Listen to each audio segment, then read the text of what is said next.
All right, as we continue to go forward and looking at the unit of force, preparing for our test that we are going to have on Friday, we are looking again over some of the same vocabulary words and adding in some of the newer concepts that we've talked about over the past few days. Now, we all know that a force is a push or a pull. A force is a push or a pull, and it's very important for us to understand that because that really leads into a lot of different types of questions. I'm not going to be able to play this, obviously, on YouTube, playing a YouTube video, so you can do that at home and watch this. And when you watch this at home, you're going to see these little pauses here. It's going to ask you some questions about the video. Be sure to go ahead and do those today. Now,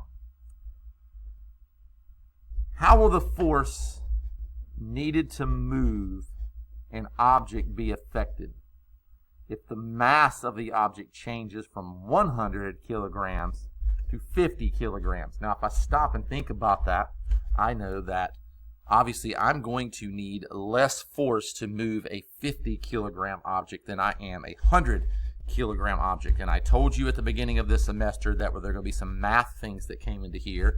I have to look at the relation of 100 to 50. Is 100 being tripled to get to here? No, it is not.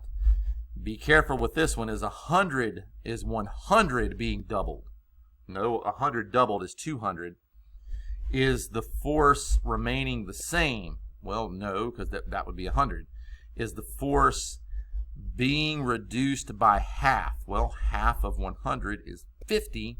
So yes, that would be the force needed to move the object is reduced by half. Henry is helping his dad with a project outside. Henry's pulling a wagon full of bricks across the yard. He takes the bricks out of the wagon to use for the project. He then pulls the wagon, obviously brick-free, back across the yard to get more bricks. What did Henry most likely observe about the wagon? The wagon full of bricks needed more force. Well, up to this point, I'm loving this answer. Because it had less mass makes that incorrect. Again, we're right back to what we've done all year long, analyzing the question and all of the answers. The wagon full of bricks needed less force. Well, that doesn't make sense. The empty wagon needed more force. That doesn't make sense. The empty wagon needed less force because it had less mass. Everything in that statement is true. A rocket traveling towards space, what force must the rocket act against? Now, luckily, they didn't put friction in here because that would be one too, but the big one is gravity. That's why you have to have such a powerful blast off when you're leaving the ground. A push or a pull is a force. If anybody misses that on the test, well, you deserve it. I hate to say that, but we've only said that word like 8,000 times. Gravity. We know that gravity pulls things for us here on Earth. Gravity pulls things back towards the Earth. Does gravity pull the same on all objects? For example, if I dropped a bowling ball and some feathers at the same time, is there any way that they would ever hit the ground at the same time? I'm going to let you answer that one on your own, and then you can take a look at the video that follows that. Friction. Friction is a force that slows things down. It's when two objects are sliding against each other, say your shoe and the concrete, and when you try to stop very quickly on concrete, your shoe may slide a little bit, but the sliding of your shoe against the concrete, they're moving against each other, is going to slow you down and eventually stop you. So we know that friction slows things down and stops things. Mass. Mass is how much matter is in an object. We can take a look at two objects that are similar in size, a ping pong ball and a golf ball, and I can tell you that they have different masses. There is more matter, more stuff inside of a golf ball than there is a ping pong ball, and that's something that we need to think about.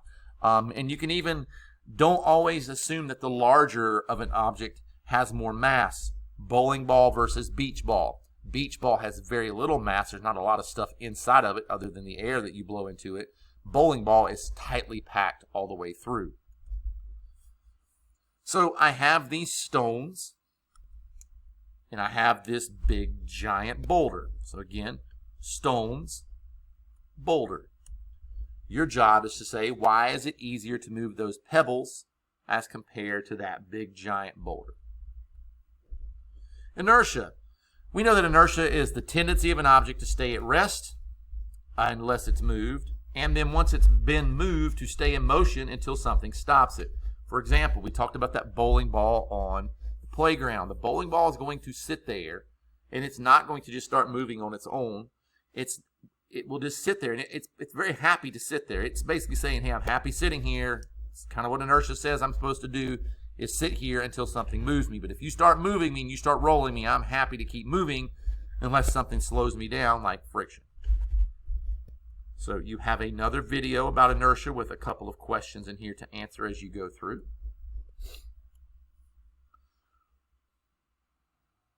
We have 3 ramps. I have a car rolling down a carpet ramp, a car rolling down a wood ramp, and a car rolling down the sandpaper ramp, and I'm flat out telling you that it rolls down the wood ramp the fastest. My question to you on this is, why does it roll down the wood ramp the fastest? Well, I think that goes back to something that we just covered a few minutes ago. I look at the cars and I notice that they're the exact same. The mass hasn't changed, so that has nothing to do with it. The thing that changed was the surface of the ramp. And I know that carpet and sandpaper are rougher than just a smooth piece of wood. Therefore, they're going to have more friction.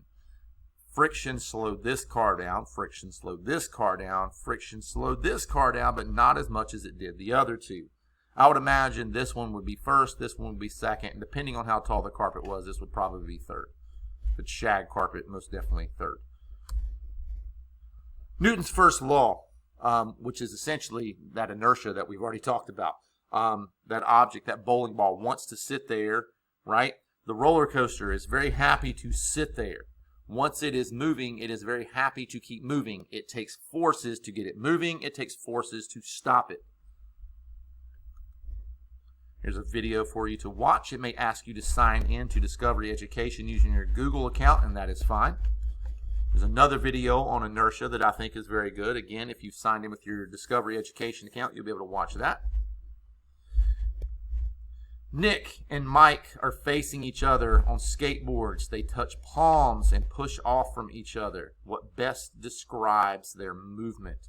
What best describes their movement? And you have some different choices here. Of what would happen to those kids if they were in that situation. So you need to answer that. Newton's second law. The bigger something is, the more mass it has, the harder it is to get it moving and the harder it is to stop it. Okay, we think back to the toy train versus the big giant train. It takes very little energy to get that toy train moving and very little energy to stop it. It takes a ton of energy to get that big train moving, and once it starts moving, it takes a lot of energy to get it to stop moving. And that kind of ties in inertia, but it's basically saying the more inertia something has, the more force it takes to move it and stop it. Newton's third law, for every action there's an equal and opposite reaction. The big thing we think about that is a rocket blasting off. All of that force coming out from behind the rocket, none of us are surprised that the rocket goes up and starts to overcome different things that it needs to do to get into the atmosphere. When someone, if you're playing baseball or softball, if you just stick the bat out and you bunt, no one's expecting that to go into the outfield. However, if you swing as hard as you can and you make contact with the ball, then people are not shocked because that's equal and opposite reactions to the force you're putting into the ball. Here's a great video. There's a guy actually hitting a baseball right here, I think. I think he hits it. I hope he hits it. If not, then I'm not too sure why they would have him in that. Here's another video for Newton's third law for you to review. And then on this page, the last page on here, I'm asking you to kind of divide the page into thirds and draw an example of Newton's first law. Pretty easy. Newton's second law. Pretty easy. Newton's third law. Pretty easy. Again, I'm not, stick figures are fine. It's what I drew in the notes yesterday, so you'll be fine with that. I hope you enjoyed this. I'm looking forward to seeing your answers and your drawings on Nearpod. And if you have any questions, then just send it to me in an email or on Google Classroom. And as always, don't forget to smash that like button and subscribe.